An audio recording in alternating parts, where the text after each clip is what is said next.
wabarakatuh. Insyaallah kita lanjutkan kajian subuh kita hari ini dengan bacakan hadis dari perkataan Umar radhiyallahu anhu. Kalau Umar radhiyallahu anhu berkata Umar radhiyallahu anhu, ra'aitu jami'al akhillai wa lam ara khalila afdal min hifzil lisan. Aku telah melihat banyak daripada teman-teman akhilai, teman-teman. Falam ara khalila, dan tidaklah aku melihat khalila afdal, teman yang lebih utama, min hifzil lisan, dari menjaga lisan, untuk selalu berkata yang baik atau diam. Ra'aitu jami'an lilbas, dan aku telah melihat banyak pakaian. Falam ara libasan afdal, dan tidaklah aku melihat libasan afdal, pakaian lebih utama, minal wara, dari wara. Wara itu menjaga untuk memakan makanan yang subhat. Sedangkan makanan yang subhat itu adalah makanan yang baina haram wa halal, antara halal dan haram. Ragu-ragu kita, ini halal apa haram? Nah, itu makanan subhat.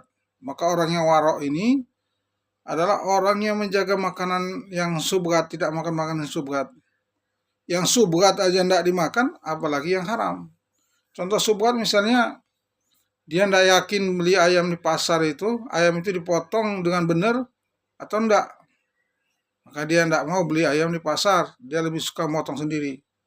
Nah, itu warok namanya. Atau dia tidak mau makan di rumah makan orang yang tidak menggunakan jilbab, atau mukanya tidak ada nur wajahnya. Nah, dia tidak mau makan di rumah-rumah makan seperti itu karena khawatir orang yang dimasak atau makanan yang dimasak di restoran itu, walaupun dia betul dia orang Islam, khawatirnya dia tidak sholat. Orang tidak sholat itu kalau dia masak makanan, orang-orang yang ahli ibadah itu kerasa di badan makanan-makanan seperti itu, sehingga ketika dia ibadah ini berat. Biasa tahajudnya kencang, ini tahajudnya lemes. Nah, itu kan dia makan subhat. Atau kalau nggak habis-habis Quran itu, mereka nggak boleh makan makanan yang nggak jelas, ciki segala macam, bahkan kerupuk pun nggak boleh dimakan. Kenapa? Khawatir minyaknya itu tercampur dengan minyak yang aneh-aneh, yang bukan yang halal, masih sak wasangka sebenarnya. Warok itu namanya, subhat, makanan subhat. Makan seperti itu mereka dijaga, karena para habis Quran itu biasanya ketika mereka memakan suatu makanan yang subhat, hafalan mereka hilang. Nah, itu beratnya menjaga hafalan habis Quran atau orang yang menghafal Quran. Kemudian yang ketiga, ra'atu jami'al mal falam ara malan afdal minal qanaah. Maka aku telah melihat banyak daripada harta, falam ara malan afdal minal qanaah. Aku sudah melihat banyak sekali harta, benda kekayaan, falam ra'rama, maka tidaklah aku melihat malam afdal, harta yang lebih utama, minal qanaah, daripada qanaah, menerima yang apa yang ada. Qanaah ini merasa kaya, dari bahasa masdarnya ghina, kaya. Jadi orang yang qanaah ini merasa cukup apa yang Allah berikan kepada dia. Karena kalau kita ini tidak merasa cukup dari yang Allah berikan kepada kita, maka kita tidak bersyukur. Padahal nikmat ini akan terasa bahwa itu adalah nikmat ketika kita bersyukur.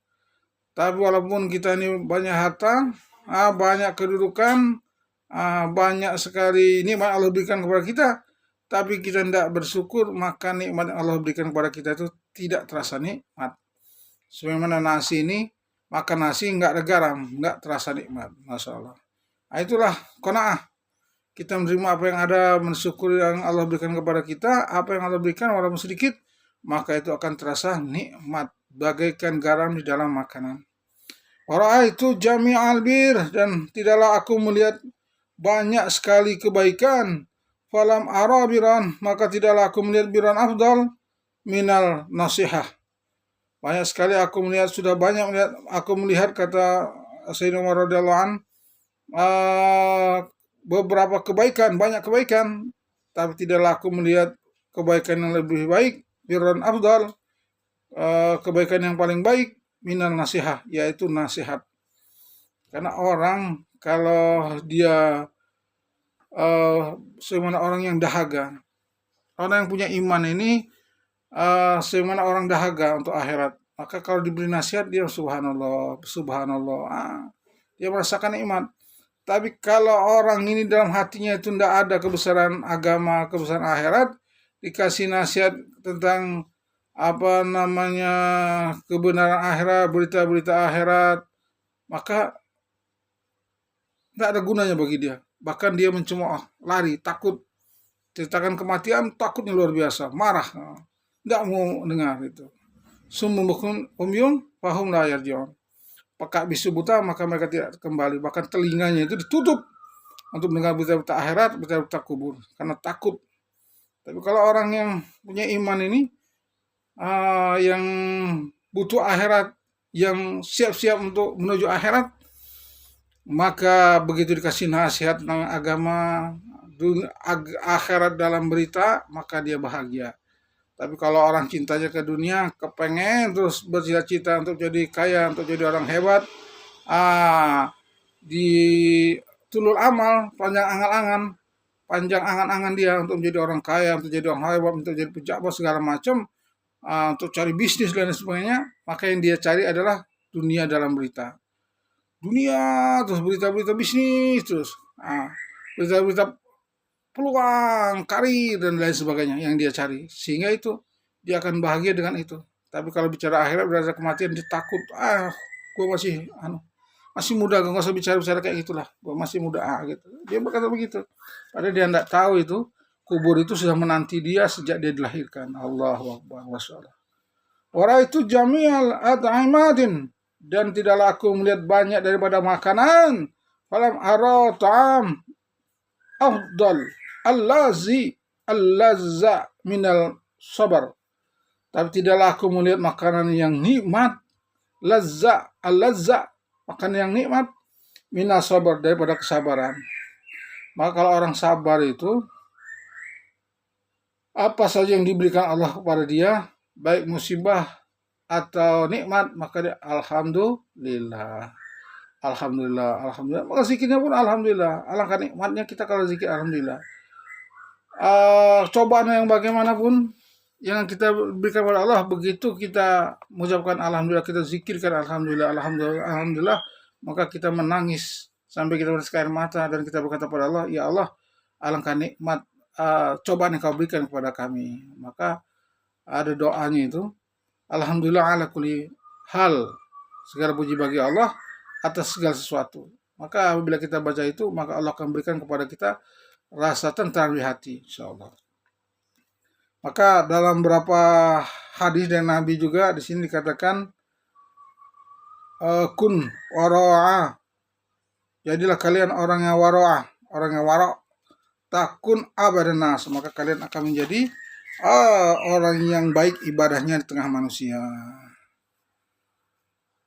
Dalam perkara ini juga Nabi SAW pernah bersabda, kun wara'ah, jadilah kalian sebagai orang yang wara', takun abdan nas, maka kalian akan menjadi orang yang ahli ibadah di tengah manusia. Wa kun qani'ah, jadilah kalian orang yang qanaah, merasa cukup, merasa kaya, menerima apa yang telah Allah berikan kepada kamu walaupun kurang. Takun askaron nas, maka kalian akan menjadi orang yang bersyukur di tengah-tengah manusia. Wahibbalin nas, maka cintailah manusia, sayangilah manusia. Ma tuhibbu li nafsika, sebagaimana kamu mencintai dirimu sendiri.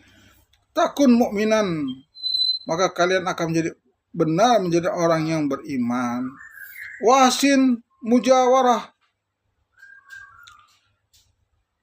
maka berbuat baiklah kalian kepada mujarah, tetangga. Manja waroka takun musliman. Simana kalian ini kepada tetangga-tetangga kalian takun musliman, maka kalian akan menjadi seorang yang selamat, seorang muslim yang sempurna, seorang yang selamat. Apabila kalian berbuat baik kepada tetangga. Wakillu dohika fa inna kasratud dohiki tamitul qalbu. Masya Allah. Allahu Akbar. Maka dikitkanlah kalian ini, kurangilah kalian ini akan dohika, tertawa terbahak-bahak. Fa inna kasratud dohiki, maka sungguh banyak tertawa itu tumitu kolba, akan mematikan hati-hati kalian. Masya Allah. Juga dalam hadis yang lain dikatakan jubbilatil qulubu, kecenderungan hati ala hubbi man asanu, kepada orang yang berbuat baik, ilaiha kepadanya, wa bughdu man asaa ilaih, wa bughdu dan membenci man orang-orang asaa ilaiha, yang berbuat jahat kepadanya. Ini walaupun kita ini orang kafir kepada kita, berbuat baik kepada kita, maka kita akan senang pada dia. Tapi walaupun orang muslim, kawan kita di masjid, saudara kita, tapi dia berbuat jahat kepada kita, sudah dikatakan Allah SWT itu, maka dikatakan Rasulullah SAW bahwa kecenderungan hati manusia itu akan senang kepada orang yang berbuat baik pada dia, dan membenci kepada orang yang berbuat jahat pada dia. Maka kita ini sebenarnya bukan hanya mencari keridhaan manusia, tapi keridhaan Allah. Wa fil birri, maka dalam kebaikan-kebaikan, ridho nas, maka ada kecintaan manusia. Wa fit taqwa, tapi takwa itu ada keridhaan Allah. Maka kalau ada berbentuk antara ketakwaan dengan ridho manusia, maka kita duluan ketakwaan, karena Allah itu nomor satu. Contohnya begini, ketika kita ini azan dikumandangkan, kita lagi bareng teman-teman atau lagi ada tamu di rumah, maka pergi aja kita katakan kepada dia, ini kemudian azan dikumandangkan ini. Biasanya saya ini full di masjid, maka minta izin dulu sebentar, saya ke masjid sebentar, nanti kita ngobrol lagi. Nah itu, walaupun kita tahu teman kita itu, saudara kita itu enggak ngerasa dia kurang srek, kurang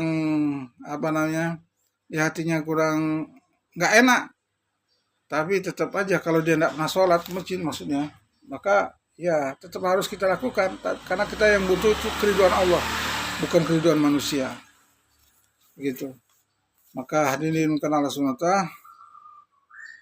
karena bagaimanapun caranya, apabila kita pegang Allah, maka kita dapat ridhonya Allah, ridhonya malaikat, dan ridhonya makhluk-makhluk Allah.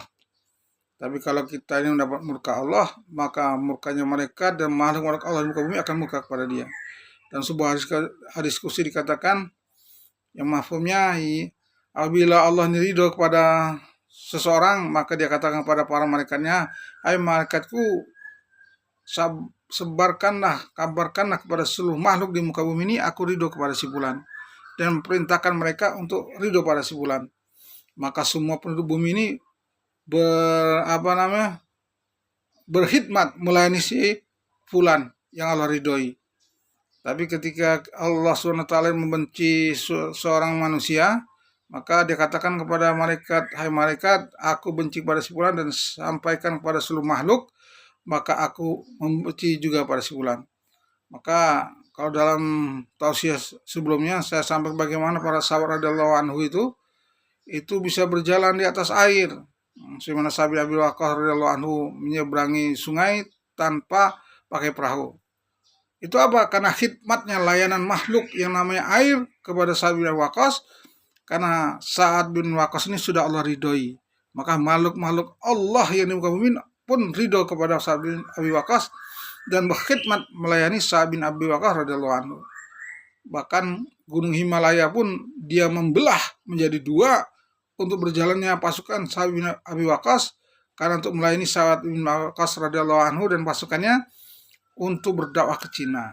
Sampai sekarang pun terlihat itu masih ada ahli geologi menyaksikan ada belahan secara vertikal ke atas, bagaimana ini Gunung Himalaya bekas membelah pada zaman Sa'ad bin Waqqas radhiyallahu anhu. Dan banyak lagi sahabat-sahabat yang lain yang dibantu oleh makhluk-makhluk Allah seperti macan yang mengeluarkan seorang sahabiah keluar dari hutan karena dia ridho kepada sahabat Nabi ini sallallahu alaihi wasallam. Bagaimana juga Khalid bin Walid makan racun yang sangat mematikan dari pasukan Romawi yang harusnya membunuh, tapi bagi Sa'ad bin Waqqas racun ini bahkan menyembuhkan penyakit dia, dan bagi orang lain ini membunuh. Itu apa? Karena khidmatnya layanan makhluk-makhluk Allah di muka bumi, karena sahabat sudah diridai Allah Subhanahu wa taala. Subhanallah bihamdi, subhanakallahumma bihamdika, asyhadu an la ilaha illa anta, astaghfiruka wa atubu ilaik. Assalamualaikum warahmatullahi wabarakatuh.